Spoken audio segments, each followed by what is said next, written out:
Đây là một món ăn nghe rất sang chảnh nhưng mà dịch từ tiếng Pháp ra có nghĩa rất là đơn giản, đó là gan béo. Đó là gan của ngỗng hoặc vịt, thường là ngỗng nhưng không phải gan bình thường. Nó được vỗ béo bằng một cách rất đặc biệt để to gấp cả chục lần, béo ngậy và mịn màng. Khi ăn, bạn sẽ thấy nó tan trong miệng, béo như bơ, có vị ngọt nhẹ, đậm đà, không hề ngấy như gan lợn hay gan gà. Nó giống như một cú nổ vị giác làm bạn chỉ muốn ăn thêm nữa. Và nó được coi là tinh hoa của ẩm thực Pháp. Và đấy là người ta kể vậy chứ mình cũng chưa được ăn. Món này siêu sang, thường thấy trên bàn tiệc của giới quý tộc ở Pháp, đặc biệt là vào Giáng sinh hay năm mới. Một lá gan béo loại xịn nặng tầm 1 cân có giá vài trăm đô, tức là vài triệu đồng. Gan béo cũng chia làm các hạng A, B, C. A là vua của các loại gan, to, mịn, sáng bóng, không tì vết, dùng để áp chảo hoặc là xào. Hạng B thì nhỏ hơn, bề mặt có thể hơi đốm, hợp làm pate. Hạng C thì được coi là hạng tép diêu, thường được dùng để nấu nước sốt hoặc là tăng hương vị. Gan béo không chỉ là món ăn mà nó là biểu tượng của nước Pháp. Người Pháp tự hào về nó đến mức luật pháp của nước này công nhận đây là một di sản ẩm thực. Nghĩa là nếu bạn dám chê món này ở Pháp, có khi bạn sẽ bị ném đá. Nhưng để có được miếng gan béo ấy, người ta phải làm một việc mà nghe thôi đã thấy không ổn một chút nào. Gan béo không phải đặc sản của Pháp nghĩ ra. Câu chuyện bắt đầu từ thời Ai Cập cổ đại, cách đây hơn 4.000 năm. Hồi đó người Ai Cập thấy ngỗng hoang trước khi đi di cư thường ăn tống ăn táng để mà tích mỡ, làm gan của nó phình to và béo một cách bất thường. Và họ thầm nghĩ, ồ, ngon thế nhỉ, hãy nuôi ngỗng và nhồi cho nó ăn nhiều hơn đi. Thế là kỹ thuật vỗ béo ra đời. Kỹ thuật này không chỉ dừng lại ở Ai Cập, nó đã lan sang Hy Lạp rồi đến La Mã. Ở Rome cổ đại, gan béo là món xa xỉ, chỉ dành cho giới quý tộc và đôi khi được ngâm mật ong hay sữa cho sang chảnh. Nhưng khi đế quốc La Mã sụp đổ, cách làm này gần như biến mất ở châu Âu. Rồi không ai nhớ đến nó nữa. Mãi đến thời Trung Cổ, người Pháp mới lại khai quật lại được cách làm này, nâng cấp thành món gan béo như bây giờ. Họ đã cải tiến kỹ thuật, biến nó trở thành một nghệ thuật ẩm thực. Và đến thế kỷ 19, Pháp chính thức biến món này trở thành một loại đặc sản quốc gia của họ.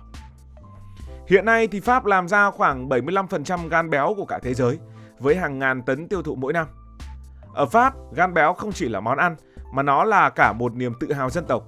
Nó xuất hiện trong thơ ca, nhạc họa và được bảo vệ bằng luật pháp. Bạn có thể nhìn thấy nó trên bàn tiệc Giáng sinh, trong siêu thị hay thậm chí là trong các lễ hội ẩm thực. Nhưng đằng sau niềm tự hào ấy là một sự thật không mấy vui vẻ, một sự thật kinh hoàng với rất nhiều người. Để hiểu tại sao gan béo bị gọi là món ăn vô nhân đạo thì chúng ta phải kể về cách vỗ béo con ngỗng. Cách vỗ béo này dịch từ tiếng Pháp nghĩa là nhồi thức ăn vào họng. Nghe đã thấy hơi kinh khủng rồi, nhưng sự thật thì còn kinh khủng hơn nhiều. Ở các trang trại nuôi ngỗng hoặc đôi khi là vịt được nuôi bình thường khi còn nhỏ. Nhưng đến 2 đến 3 tuần cuối trước khi giết mổ, chúng phải trải qua quá trình vỗ béo.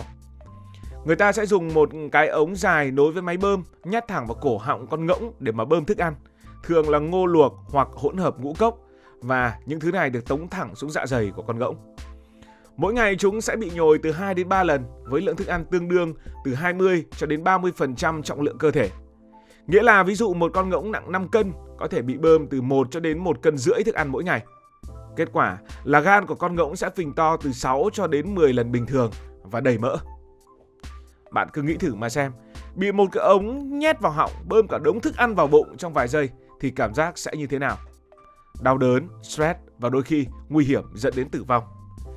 Nhiều con bị rách thực quản, nôn mửa hoặc ngạt thở vì thức ăn trào vào phổi. Một số nghiên cứu cho rằng tỷ lệ chết ở trang trại nhồi như vậy cao gấp 10 cho đến 20 lần so với nuôi bình thường. Có những con không sống nổi đến ngày giết mổ vì cơ thể không chịu nổi áp lực. Chưa hết, điều kiện sống của ngỗng ở đây thì cũng rất khắc nghiệt. Chúng bị nhốt trong lồng nhỏ, đôi khi chỉ lớn hơn cơ thể một chút. Lồng nhỏ như vậy để hạn chế chúng vận động và tập trung năng lượng vào gan. Chuồng chật, bẩn thỉu, cộng với việc căng thẳng từ việc bị nhồi, khiến chúng dễ bị nhiễm trùng, viêm phổi hay là suy gan. Nhiều con ngỗng đã bị tổn thương đến mức không thể đứng nổi vì gan to quá, làm cho cơ thể của nó mất thăng bằng. Nhưng tại sao mà người ta vẫn làm thế? Bởi vì hương vị của món gan béo đúng là đỉnh của chóp. Lá gan béo, mịn, béo, thơm, tan trong miệng. Không một loại gan bình thường nào sánh được. Đầu bếp từ Paris cho đến những New York rồi nhiều nước khác mê tít và gọi nó là kiệt tác ẩm thực. Một miếng gan béo áp chảo vàng óng ăn với mứt, kem tươi hay một ly rượu vang đủ khiến người ta quên cả thế giới. Có những người ví nó như món tráng miệng của giới sành ăn vì vị béo mịn và hậu vị ngọt ngào. Nhưng để có được món đó, hàng triệu con ngỗng đã phải chịu đau đớn mỗi năm. Các tổ chức bảo vệ động vật gọi món này là một món ăn tàn ác. Họ tung video, hình ảnh từ trang trại cho thấy cảnh ngỗng bị nhồi ống, chuồng chật như là những hộp diêm và những lá gan to bất thường. Các video còn ghi lại cảnh ngỗng nằm bất động, thở hổn hển vì gan quá to, mà gan to thì chèn ép vào phổi. Nhìn mà rùng mình, và ai cũng dễ hiểu vì sao người ta muốn quay lưng với món này. Nhưng không phải ai ở Pháp cũng nghĩ món này là tàn nhẫn. Ở Pháp người ta đôi khi có những cách nhìn khác. Họ tin rằng ngỗng có thực quản đàn hồi không giống con người nên nhồi cũng không đau như người ta tưởng. Một số nông dân còn nói ngỗng thích được nhồi ăn vì chúng chẳng có phản kháng gì, thậm chí còn xếp hàng chờ đến lượt. Nghe có vẻ khó tin, nhưng họ lập luận rằng ngỗng được nuôi để ăn và nhồi chỉ là một phần của quá trình. Họ cũng bảo món ăn gan ngỗng béo là văn hóa, là truyền thống hàng trăm năm. Ở Pháp, món này không chỉ là đồ ăn mà còn là biểu tượng của một lối sống tận hưởng.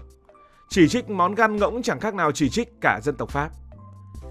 Ngành nuôi ngỗng lấy gan còn nuôi sống hàng chục nghìn người, từ người nông dân, đầu bếp cho đến những người bán hàng. Nó mang về cả tỷ euro mỗi năm, là một phần không thể thiếu của nền kinh tế nước Pháp. Thế nên bây giờ, món gan béo không chỉ là một món ăn mà là một chiến trường văn hóa. Ở Pháp, nó là biểu tượng của bản sắc dân tộc. Bạn có thể thấy nó trong mọi dịp quan trọng, từ tiệc cưới, lễ hội cho đến những bữa tối gia đình. Nói xấu món gan ngỗng ở Pháp giống như nói xấu phở ở Việt Nam, dễ bị tổng tấn công. Người Pháp luôn quan điểm rằng ẩm thực là nghệ thuật, mà nghệ thuật thì phải hy sinh. Nếu không ăn gan béo thì họ sẽ mất đi một phần của linh hồn nước Pháp. Nhưng ở phía kia, những nhà bảo vệ động vật không khoan nhượng. Với họ, truyền thống không thể là cái cớ để ngược đãi động vật. Hãy so sánh món gan ngỗng với những hành vi tàn bạo khác như là nuôi gấu lấy mật hay giết hải cẩu lấy lông. Gan ngỗng béo là biểu tượng của sự ích kỷ vì một miếng ngon mà sẵn sàng làm động vật đau đớn.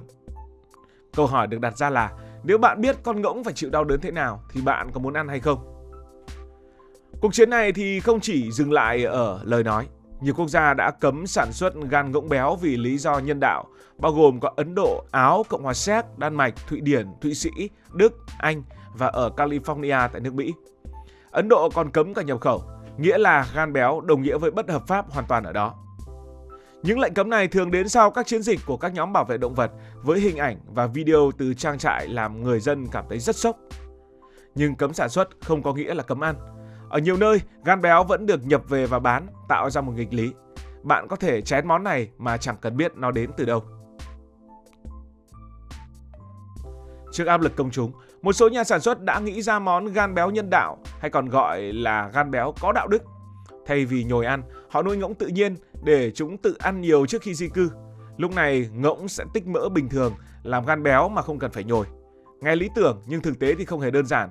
Bởi vì thứ nhất, làm gan nhân đạo theo kiểu như vậy rất hiếm, vì không phải con ngỗng nào bây giờ cũng muốn ăn và cũng béo đủ tiêu chuẩn.